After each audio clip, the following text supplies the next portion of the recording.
Hello everybody, welcome to my channel. My name's Kristi. In today's video, we're going to be talking about some meal prep. But do you guys meal prep? If you do, let me know what you're meal prepping this week in the comments below. Over here on my channel, you're going to find meal prep videos, recipe, weight loss related, what I eat in a day. These are going to be keto friendly, low carb, and type 1 diabetic friendly as well. So make sure, if you haven't already, to go ahead and subscribe to my channel, hit the notification bell so that when I upload, you'll know. Right here at the bottom of the screen, that's where you're going to see my Instagram name. Make sure you come over there and follow me. You're going to see lots of before and after photos. If you want to head down to the description box, that's where you're going to find some discount codes, some affiliate links, ways to save you money on some of your favorite keto items. And you're also going to find the link to the Facebook group, All Things Keto with Kristi. Almost 28,000 members with no keto police. You're going to love it over there.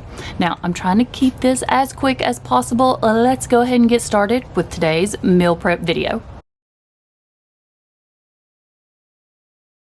I'm going to be making a peanut butter loaf today. Now, you can make this with peanut butter or you can make it with almond butter, whichever you prefer. This recipe has been around forever. I have no idea who originally came up with it, but I'm going to show you my twist. Preheat your oven to 350 degrees. You're going to need 1 cup of keto-friendly, sugar-free, diabetic-friendly butters. You can pretty much use whatever you want. I've used almond butter in the past. Today, though, we're going to be using Chris's favorite. It's going to be the Smucker's Natural Peanut Butter in the Creamy.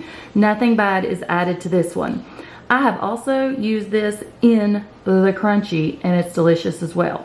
1 cup. Add that to a large bowl because we are going to be using our hand mixer. Next, add in 3 eggs. 1 teaspoon of vanilla extract, 2 tablespoons of sweetener of choice. I'm going to be using the Pure Organic. I just picked this one up at Sam's. You can also order it online if you can't find it. Use whatever sweetener of choice that you like. But remember, your peanut butter or your almond butter is not going to be sweetened, and you do want to add this to your mixture gradually. You don't want it to be oversweet. At this point, I like to go ahead and give it a little bit of a mix with a spoon just to beat up those eggs. I'm gonna add in 1/2 teaspoon of baking soda. All I did was sprinkle that over the top. Next, add in 1 tablespoon of white vinegar. When you add this in, you're gonna get a reaction, and that's why there's no almond flour or coconut flour or anything in this, and it's still going to rise. Now I'm just going to go ahead and take my hand mixer and I'm going to beat that up until it is completely lump-free. No lumps. I'm going to add in some chips. Now this is going to be optional. You do not have to do this. You can add in some peanut butter chips that Chalk Zero has. These are sugar-free. They have the milk chocolate, dark chocolate, semi-sweet. You've got options here. And they also have Lily's. You can normally find these at your grocery stores and Walmart. Butterscotch, there is white chocolate. There's so many different options if you want to add some chips.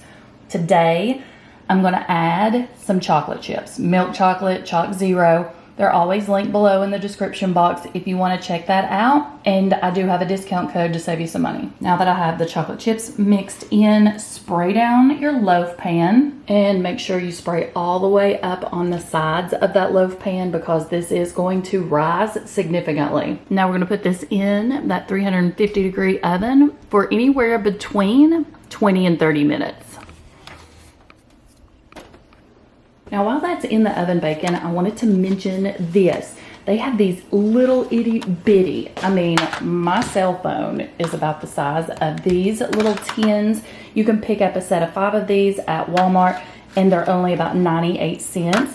You could go ahead and just portion out your loaf mixture and then add different chips to each one, and then that way you would already have them in little smaller portions instead of making multiple larger loaves. So if you wanted to put white chocolate in one, you could put peanut butter, dark chocolate, milk chocolate. You see how this is going. Just got the peanut butter loaf out of the oven. It was in for about 27 minutes this time. You want to make sure that you do not overcook this. You want it to be moist in the middle. I'm gonna let it sit out for a few minutes and I'm gonna let it cool. That way it'll be easier to remove from the pan. and then I'll slice it. And this is one of the reasons I like to use the foil pans. If you just take each side and pull it out a little bit, it comes away from the sides so much easier. If I used just my regular pans, I would have to line these to make sure it came out perfect. But while we're sitting here waiting on it to cool, let's go ahead and admire those chocolate chips.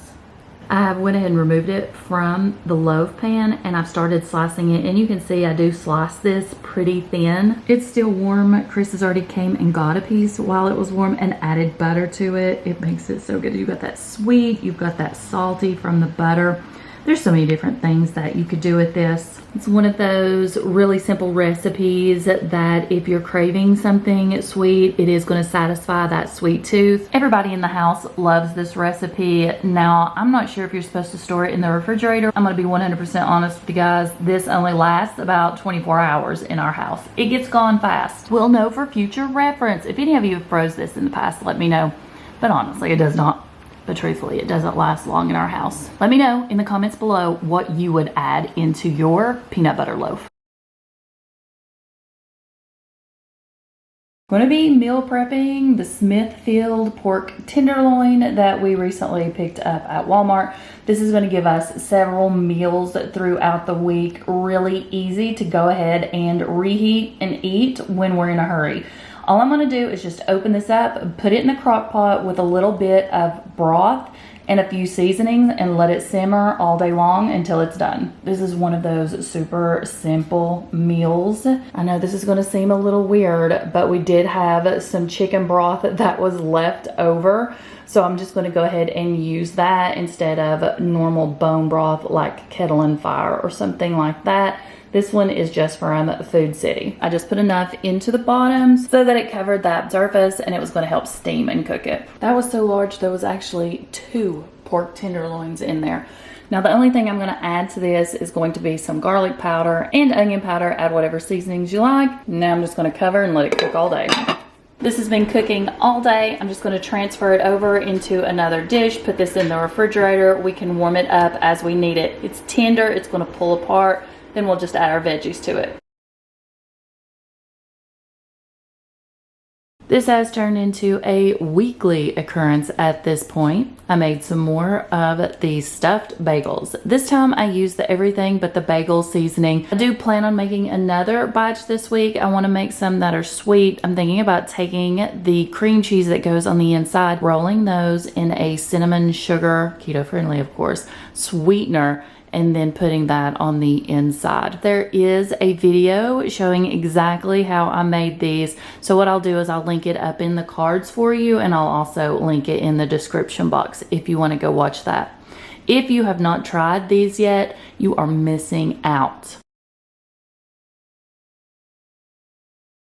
This was created by the Sugar-Free Londoner. You need to go check her out. Preheat oven to 350 degrees. Starting out with dry ingredients. First, 1/3 cup of powdered keto-friendly sweetener. I'm using the Swerve.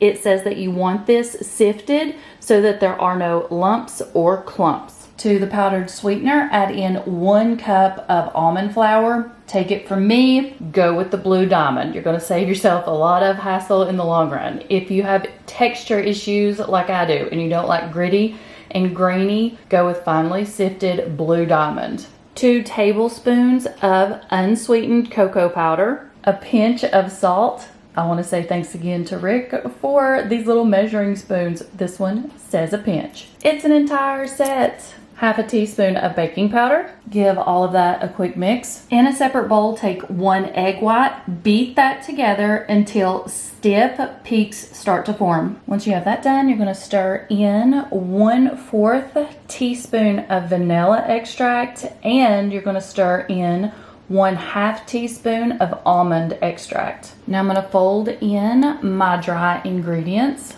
This is what you're looking for. Pretty much a dough ball consistency. Now we're gonna take this cookie dough ball and we're gonna cut it in half. Take each half and divide into 4 equal balls. You need to have 8 in total. Add these to a cookie sheet. I went ahead and lined that with parchment paper just so it would be easier to clean up. Press these down just a little bit. Don't flatten them, but you don't want these to stay in ball form. Then we're gonna add them to that 350-degree oven for about 13 to 15 minutes. The directions say until the tops start to split.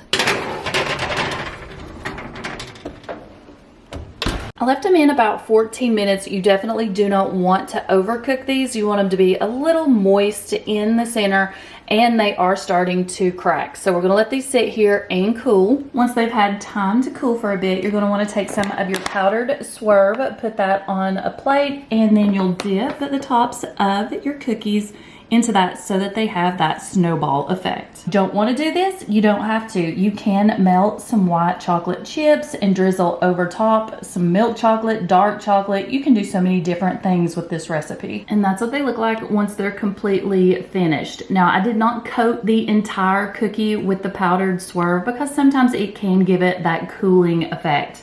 If you're going to try this recipe or if you want details on it, remember, I'm going to link that below. Head on over and show her some love. Now, before we go to the next recipe or we move on, I do want to show you, look how moist those still are on the inside. Great consistency, not gritty and not grainy. After I made these, of course, I've already ate one, I decided to make some more cookies. Now, I have not perfected this recipe yet. As soon as I do, it will be coming to you. 2 main ingredients are going to be chocolate peanut butter, keto chow, 1 scoop of that. And I used 1 scoop of peanut butter collagen. There's what the consistency looks like on the inside. Chris is gonna flip out when he tastes these. I have a recipe that I found somewhere for peanut butter frosting. Can you imagine making sandwich cookies out of these? Hopefully this recipe will be coming to you soon. I hope you're having a great week. I hope you have made some good choices, and if you haven't, it's okay. We're all human. Forgive yourself, move on. Don't sit and think about it too much. Thank you all so much for hanging out with me today. I will see you in the next video, and I hope you're having an amazing week. Bye.